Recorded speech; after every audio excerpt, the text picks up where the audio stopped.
देखिए, मुझे अपनी राज्य सरकार और इसकी प्रशासनिक और पुलिस व्यवस्था पर पूरा भरोसा है। ऐसा नहीं है कि हमारे ज़िले में ये धमकियाँ मिली, पूरे राजस्थान में इस तरीके का कुछ चैनल चल रहा है और इसका कहीं न कहीं इसकी जड़ में नशा है। तो पुलिस अपनी कार्रवाई कर रही है। मुझे पूरा भरोसा है कि पीड़ित परिवार को भी सुरक्षा मिलेगी और सरकार इसमें निश्चित रूप से कुछ कठोर कदम उठाएगी। मैडम, बीजेपी के नेताओं को धमकी मिली है, बीजेपी का राज है और पुलिस पर आरोप लगा रहे हैं कि वह उनकी बात सुनने के लिए भी नहीं है। एक मिनट, क्या पुलिस का बीजेपी के नेता को धमकी मिली है? हाँ। और भाजपा नेताओं का आरोप है कि पुलिस उनकी बात ही नहीं सुन रही, जबकि उन्हीं की सरकार है। नहीं, ऐसा कहाँ है। देखिए, पुलिस ने बात सुनी है ना। अभी एसपी मैडम और कलेक्टर साहब हमारे आग्रह पे ही तो बाहर पब्लिक में जाकर उन्होंने ज्ञापन लिया था, जबकि ये सिस्टम नहीं होता। आप और हम सभी जानते हैं कि अंदर आके प्रतिनिधि दल बात करता है, लेकिन चूंकि वो जनता के प्रति संवेदनशील है, भाजपा की सरकार जनता के प्रति संवेदनशील है, इसीलिए सभी के सामने जाकर उन्होंने ज्ञापन लिया। बाद में प्रतिनिधि दल के साथ बैठकर पूरी मीटिंग की, बातचीत किया और सुरक्षा का आश्वासन दिया, कार्रवाई का आश्वासन दिया। दर्ज कराया गया था पीड़ित की ओर से, पुलिस की तरफ से क्या कार्रवाई रही है और जनता को क्या यकीन दिलाना चाहते हैं? देखिए, इसमें विजय सिंह जी की तरफ से जब ये कंप्लेंट प्राप्त हुई कि उनको एक वॉइस नोट धमकी भरा प्राप्त हुआ है, तो उसमें पुलिस ने त्वरित कार्रवाई करते हुए प्रकरण पंजीबद्ध किया है और साथ ही पुलिस की विशेष टीमें इसमें लगी हुई है, जो आसपास के लोग हैं जो इनसे जुड़े हुए उन जिलों में दबिशें दे रही है लगातार, और साथ ही साथ जो उनके अकाउंट्स को फॉलो करते हैं या पूर्व से उनके केसवार रहे हैं, ऐसे लोगों को चिन्हित करके पुलिस लगातार कार्रवाई कर रही है। इसमें हमने ज़िले में कल एक हेल्पलाइन नंबर भी जारी किया है कि कई बार लोगों के पास में कुछ सूचना होती है अपने गांव ढानी को लेकर कि कोई लोग जो उनके साथ में जुड़े हुए हैं या ऐसी कोई सूचना उनके पास में है, चाहे सूचना वेरीफाइड हो चाहे नॉट वेरीफाइड हो, जैसे भी उनको पता हो, तो मेरा लोगों से अनुरोध है पुलिस से भी उस सूचना को साझा कीजिए।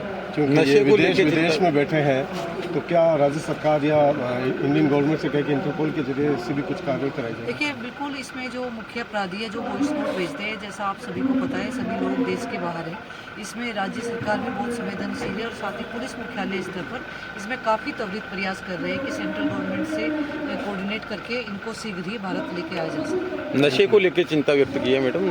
नशे को लेके पूरे ही जिले में लगातार कार्रवाई हमारी जारी है और क्योंकि कुचामन एक तरीके से शिक्षा नगरी है, तो यहाँ पे काफ़ी युवा लड़के रहते हैं और कई बाहर के भी लोग यहाँ पे आके रहते हैं, तो इसमें बिल्कुल यहाँ पे लोग नशे का सेवन करते हैं। नशे का जो रूट है, लोग जहाँ से इसका सोर्स है उसको हम लोग आइडेंटिफाई करके लगातार इस पर कार्रवाई करते हैं। पर्चे में क्या लिखा है हमें मालूम नहीं है, ये बताया गया कि हमने ऊपर दे दिया, बढ़िया, हम तो चाहते हैं प्रशासन करें। एसपी साहब यहाँ की बहुत सज्जन महिला, उनकी मैंने 2-3 जगह, क्योंकि मैं पूरे राजस्थान में घूमता रहता हूँ, जहाँ जहाँ उनकी पोस्टिंग हुई है बहुत अच्छा वो काम कर रही है। मैं तो चाहता हूँ यहाँ भी वो अच्छा काम करे, कलेक्टर साहब भी अच्छा काम कर रहे हैं। नीचे के अगर कोई थानादार अगर कोई करप्ट है या कोई चौकी का सिपाही करप्ट है, तो उसमें कोई एसपी कलेक्टर कुछ नहीं कर सकता। मैं चाहता हूँ यहाँ से इनपुट मिले और उनके द्वारा किया गया काम उन अपराधियों तक पहुँचे और अपराधियों को बाकायदा उनकी सजा मिले। भारत सरकार के बगैर विदेशों से लाना नामुमकिन है, तो भारत सरकार का हस्तक्षेप जरूरी है बजाय लोकल पुलिस और प्रशासन। सरकार भारत सरकार ही करेगी, मोदी जी करेंगे, 56 इंच की छाती वाली करेंगे, हम थोड़ी करेंगे। उनको बनाया क्यों है? 56 इंच की छाती 50 दिन दे दो मेरे मित्रों, फिर के 60 महीने दे दो मेरे मित्रों, अब बोल रहे 2026 तक दे दो, अब बोल रहे 2047 तक दे दो, तुम्हें दे देंगे पूरे साल। हम यही करा कुछ नहीं तुमने। तुम आए थे तब हिंदू खतरे में था, फिर बाद में मुस्लिम खतरे में हो गया, फिर बाद में अल्पसंख्यक ये अपने दलित खतरे में हो गया, अब हो गया स्वर्ण समाज खतरे में। ऐसा कौन सा प्रधानमंत्री भैया है बनाया हमने जो खतरों का खिलाड़ी ज़्यादा लग रहा, नेता कम लग रहा? मेरे भाई, ऐसे खतरों खिलाड़ी से दूर रखो। 15 साल तो दे दिए, क्या जान लेना चाह रहे हो क्या हमारी? मोदी जी करना क्या चाह रहे हो? यूजीसी दे के तुमने सामाजिक जो भी सामान्य वर्ग का बच्चा, उनका पूरा इतिहास खराब कर दिया, उनका भविष्य खराब कर दिया।